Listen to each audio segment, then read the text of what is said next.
How's it going, YouTube examples? TCG here, coming at you with a brand new video, and today we are going to be bringing you guys another deck profile on YuGiOh Pro 2. Unfortunately, I can't bring you guys this deck profile in real life because I don't have all the cards for it. It is a deck that I'm trying to build in real life because I want something that's a little bit more surprise factory when I go to my locals sometimes. Like, yes, okay, I can sit down against people and use, for example, the Fire Kings and be like, surprise, I'm using Fire Kings, you can't do much because I'm going to blow up your board.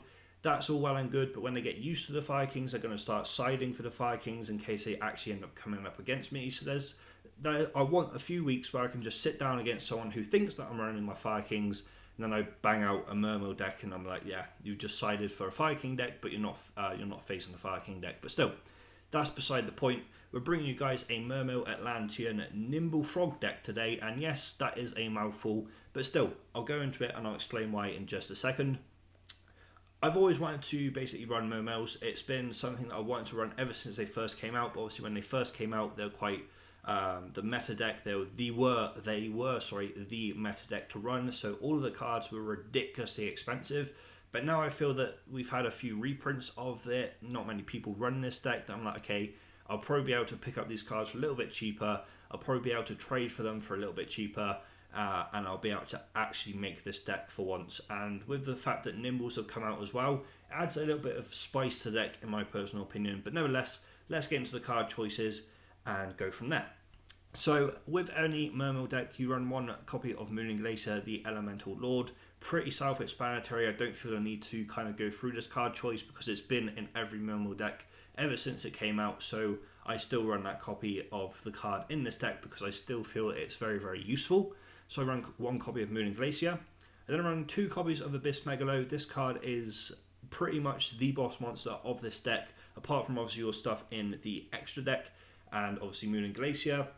This guy is really, really good. However, I don't feel the need to run 3 copies because I feel 3 copies can brick a little bit too much. Hence why there's only 2 copies of the card in the deck. If you guys don't know what it does, you can discard 2 other water monsters to your graveyard, special summon this card from your hand. When you do, add 1 Abyss spell or trap card from your deck to your hand. You contribute 1 other face-up attack position monster, water monster, sorry. This card can make a second attack during each battle phase this turn. So obviously, this guy being able to attack twice is really huge. It works really well with the Atlantean stuff as well.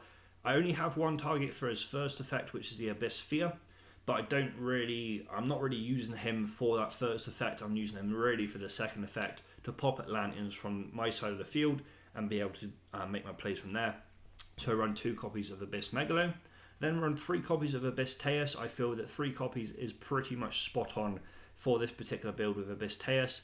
You can discard 1 other water monster to your graveyard, special summon this card from your hand. If summoned this way, you can add 1 level 4 or lower Mermail monster from your deck to your hand. You can only use this effect on Mermail Abyss Teus once per turn. Obviously, he can then search out the rest of the Mermail stuff that I'm about to go through, which is very handy because some of the stuff that's in this deck actually allows you to go back into Abyss Teus and back into your Abyss Megalos. Hence why he is quite a good card and a very, very good searcher for the deck nevertheless. Then run 2 copies of Abyss Lindh. This card basically is a really powerful card, but a really overlooked card in my opinion. Yes, it was run in every single Mermail deck back in the day, but I've seen a few decks that don't even run her. I'm like, why don't you run her? Like, you can summon your Abyss Teus and your Abyss Megalo just by this card alone. Obviously, it doesn't state that it has to be destroyed by battle. It doesn't state it has to be destroyed by a card effect. It literally just has to hit the graveyard. So as long as you don't run into like a rogue macro deck, you're going to be able to use this effect pretty much every single time, unless your opponent can obviously use a hand trap to stop it or Solemns to stop it, which could be very, very viable this format. However, I feel 9 times out of 10 this effect has gone off when I've been playtesting this particular build, so I'm quite happy with that. Basically, if you guys don't know what it does, when it leaves the field and is sent to the graveyard, you can special summon a Mermail monster from your deck except Abyss Lindh, and you can only use the effect once per turn. It doesn't state how big the level has to be or how small the level has to be. It just has to be a Mermail monster, which means that you can go into Abyss Teus and your Abyss Megalo. Hence why I sometimes feel the need for a 3rd copy of Abyss Megalo, because I could, for example, I could have used my first 2 Abyss Megalos, then seen Abyss Lindh, been like, okay, I don't really want Teus because I've already gone into my big plays. I would love to have another Abyss Megalo, but I don't because he's not in the deck. But still, I run 2 and 2. I feel like that's the best way to run these 2 cards. So that is why there's only 2 copies of the Lindh and 2 copies of Megalo in the deck. Then run 1 copy of Abyss Gund. If this card is discarded to the graveyard, you can target 1 Mermail monster in your graveyard, except Abyss Gund, special summon that target. You can only use the effect of Abyss Gund once per turn. Obviously, when you've got a discard cards for Abyss Teus, this card is very, very handy to be discarded for that effect. I was going to run 2 copies of this and take out the copy of Abyss Manda. I still might do that, but at the moment I still run the 1 copy of Abyss Manda because he can help go into my rank 4 Exceeds. Obviously, using him with the likes of Gund and Lindh on the board means that they can then become level 4s, which means that I can get a ranked 4. I only run 2 ranked 4s in the deck, but still, I feel like I do need Abyss Manda in the deck just to bump up the level 4s, because obviously the only other level 4s I run are the Dragoons, and having 2 copies of the Dragoons on your side of the field isn't going to be happening too often. So obviously, like Tornado and Behemoth Shark going to be pretty dead cards in your extra deck unless you can get off Abyss Manda and bump up a Gund and Lindh's obviously level to then be able to overlay for them. But obviously this deck is more about the links than it is the Exceeds, but still that is there just in case I do need it, so that's why I run 1 and 1, so 1 Manda and 1 Gund. Then for the Atlantean stuff, I run 3 Atlantean Prints. Pretty self-explanatory. You run a 1-for-1, which technically, quote-unquote, is your 4th copy of Atlantean Prince. Excuse me. You can send 1 Atlantean monster from your deck to your graveyard, except Teus. I don't know how to pronounce his name, but you can add 1 Atlantean card from your deck to your hand, except this card. If this card is sent to the graveyard to activate a water monster's effect, target 1 Atlantean monster in your graveyard, except the Atlantean Prince, and special summon it. You can only use the effect of Abyss Teus. I don't even know how to pronounce it, so I don't know why I'm trying to pronounce it, but the Atlantean Prince once per turn. So obviously he can make your Atlantean plays very, very viable and very quickly, hence why there's 3 copies and a 1-for-1 in the deck. So that is why I run 3 copies of the Atlantean Prince. Then I run 2 copies of Dragoons. I'm really, really sad I can't run 3 copies of this, but still, 2 copies of Dragoons. All level 3 or lower Sea Serpent monsters you control can attack your opponent directly. When this card is sent to a graveyard to activate a water monster's effect, add 1 Sea Serpent type monster from your deck to your hand, except Atlantean Dragoons. Obviously, this card can allow all of the latter half of the Mermails that I went through to attack your opponent directly, as well as the Nimble stuff. Obviously, the Nimble stuff doesn't have the greatest amount of attack value, so it's not really going to be that valuable with regards to Dragoons. But at the same time, if you need that like little chip damage to win the duel, dropping Dragoons whilst you've got Nimbles on the board is very, very viable. However, the Nimbles are already there for the the link plays. They allow you to go into your link plays a little bit quicker, and I'll get into that in just a moment. But still, Atlantean Dragoons is a really, really good card to have in the deck, hence why I would love to run 3 copies, but 2 is the max that we can run at this moment in time. Then run 2 copies of Heavy Infantry. I don't run Marksman in this particular build. I don't feel like Marksman's that good in this format. In fact, I don't feel like Marksman's that good at all. Hence why he's not in the deck at all. But I run 2 copies of Heavy Infantry. During your main phase, you can special summon 1 level 4 or lower Sea Serpent type monster in addition to your normal summon. You can only gain this effect once per turn. When this card is sent to a graveyard to activate a water monster's effect, target 1 face-up card your opponent controls and destroy that target. Obviously, using this card alongside your Mermail stuff can obviously mean that you can pop back row, or you can pop monsters quite quickly and quite efficiently, which is quite nice. And at the same time, obviously you can drop him, and then you can drop a Dragoons and go from there basically, which is quite nice. But at the same time, he's really there again for the link plays alongside the Nimble stuff. Speaking of Nimble stuff, I run 3 copies of Manta. If you discard this card, when it's sent from the field to the graveyard by card effect, you can then obviously special summon 2 copies of Manta, which means that it is quite valuable with the Mermail plays. Like when you have to pop cards to be able to do things, it's really, really viable and really handy with that.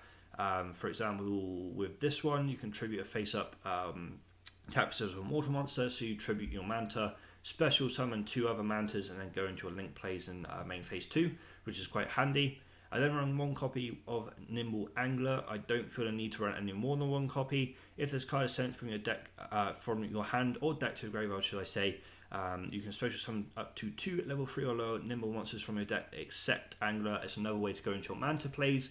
And obviously you can discard it for the likes of Abyss Teus or Abyss Megalo, which means that you can then go into your Nimble Mantas. So technically it is a third Manta in a sense. So I do run 1 copy of that. I then run 1 copy of Beaver. When this card is normal summon, you can special summon 1 level 3 or lower Nimble monster from your deck or graveyard. Again, you can go into likes of your Manta or your Angler and then go from there already. So that's pretty much the Nimble stuff. Obviously, the Nimble stuff is something that people don't quite understand.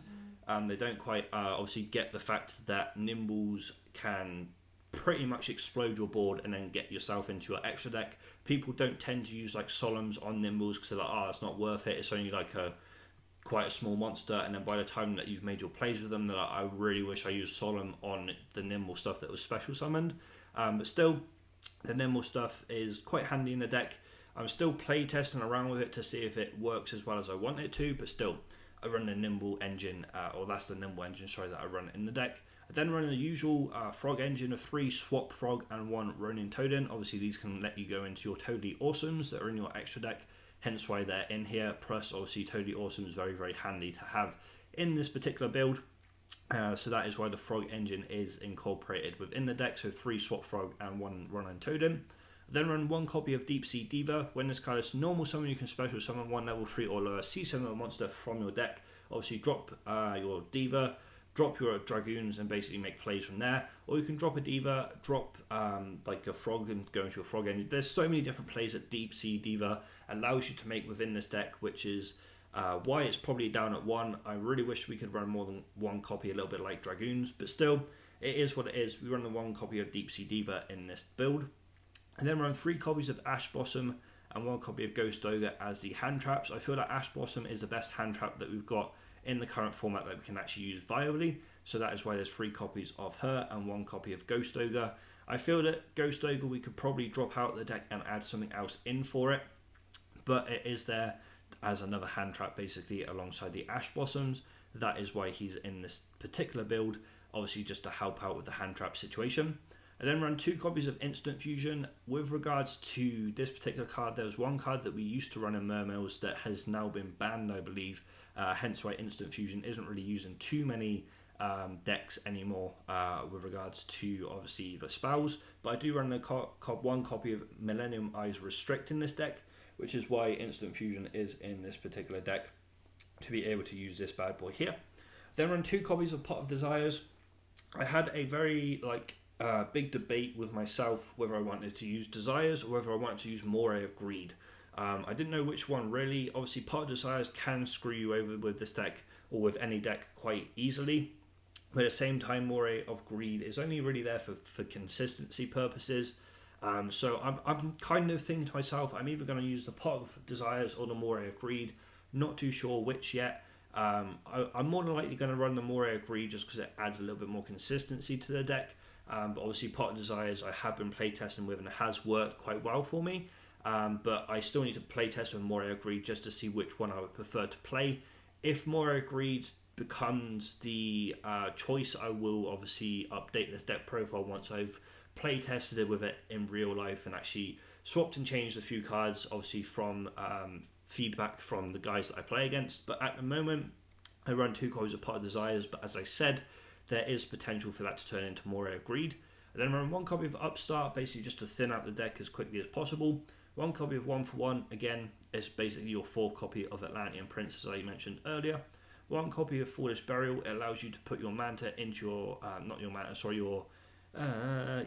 your Angler, not your Manta, sorry.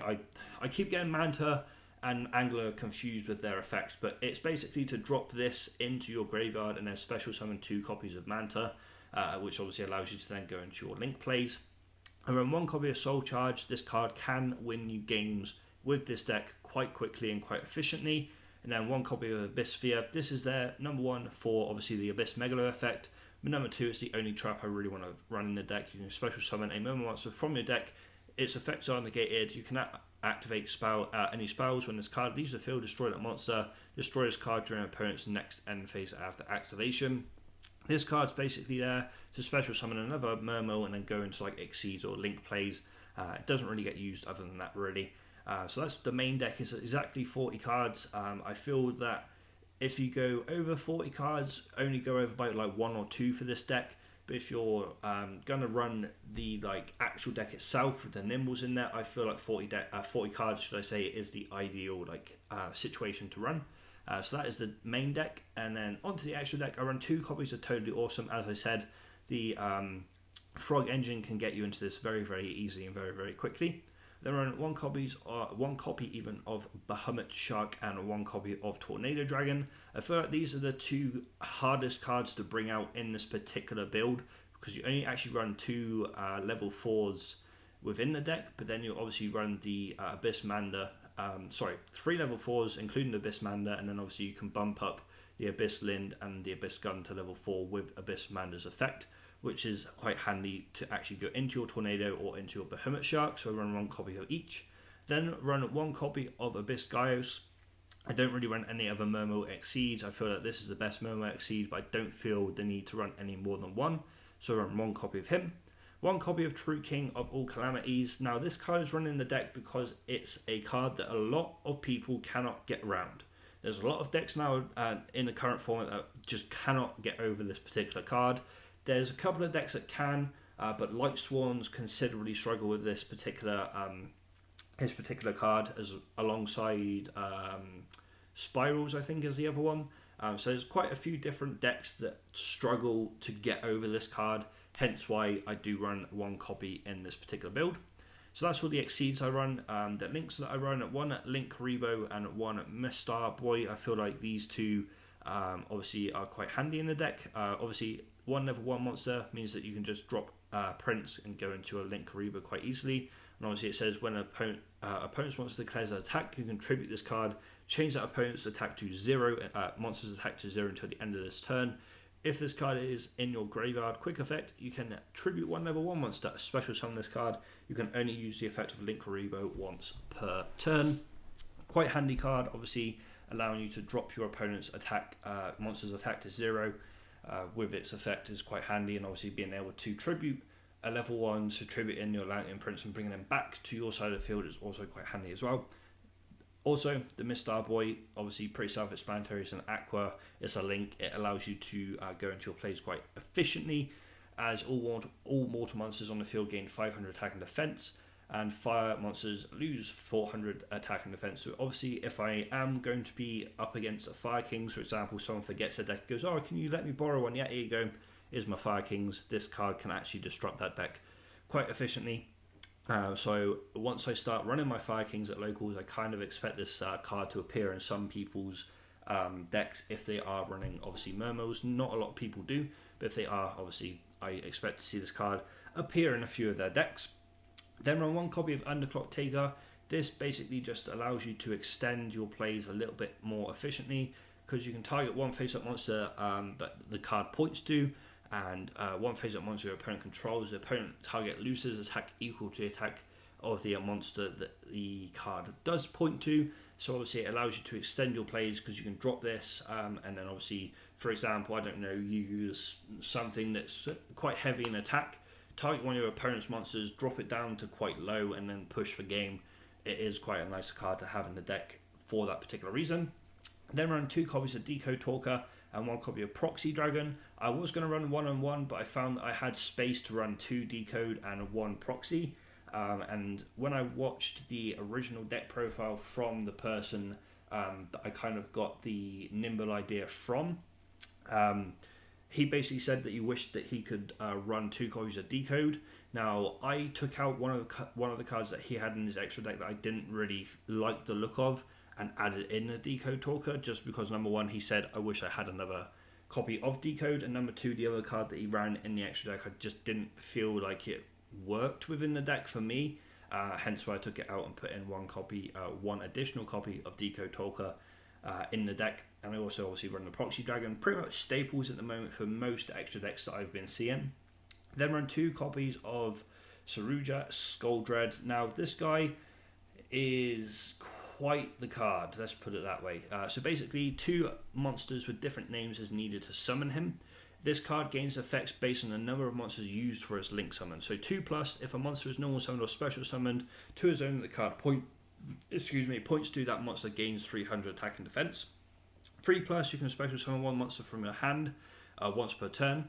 And 4+, when this card is link summoned, you can draw 4 cards, then place 3 cards from your hand on the bottom of the deck in any order. So obviously you either want to use 2+ or 3+ to bring him out, because then if you use 2+, anything it points to gains 300 attack and defense. You just got to be very, very careful that your opponent doesn't put something obviously in front of it that just blows up his attack and defense that you can't get over.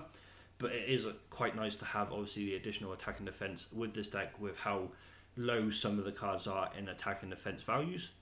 Or you want to be able to obviously special summon 1 more monster from your hand once per turn.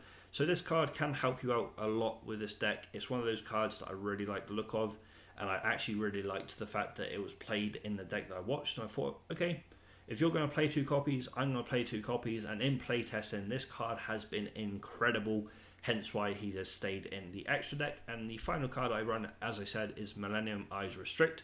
Once per turn, when an opponent's monster activates its effect, you can target 1 effect monster your opponent controls or in their graveyard, equip that target to this card, gains attack and defense equal to the combined attack and defense of the monster equipped by this effect. Monsters with the same name as a monster equipped to this card by this card's effect cannot attack, also negate their effects. So in other words, if someone's going to use an effect of a card that you don't want to use and you know they've already used it, equip that particular card from their graveyard to this card.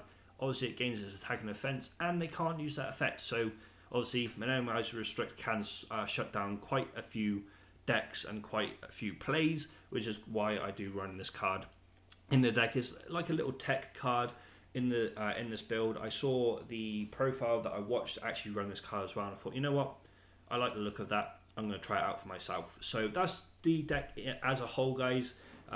It's a deck that I've wanted to build ever since I saw the deck profile, and I realised that I could use obviously Nimbles in with the Mermail side of things. So hopefully in the near future you can actually see a real life deck profile of this deck, maybe with a few tweaks and a few changes, but nevertheless you might actually end up seeing this deck fairly soon. Nevertheless, guys, thank you so much for watching this particular video. If you did enjoy it, please leave a like, rate, and subscribe to the channel for more Yu-Gi-Oh! Trading card game content. I am actually making progress with my trading card game that I'm trying to create myself. I've made probably about 3 or 4 pages of notes of like, this is what the rules are going to be, this is like the backstory, this is that. Like, I've actually made progress with it, whereas before I've kind of just delved into making cards and realized I haven't really gone through like, does this particular thing work? So hopefully in the near future I'll start bringing you guys some videos on my trading card game as well. Nevertheless, thank you so much for watching, guys, and I'll see you in the next video.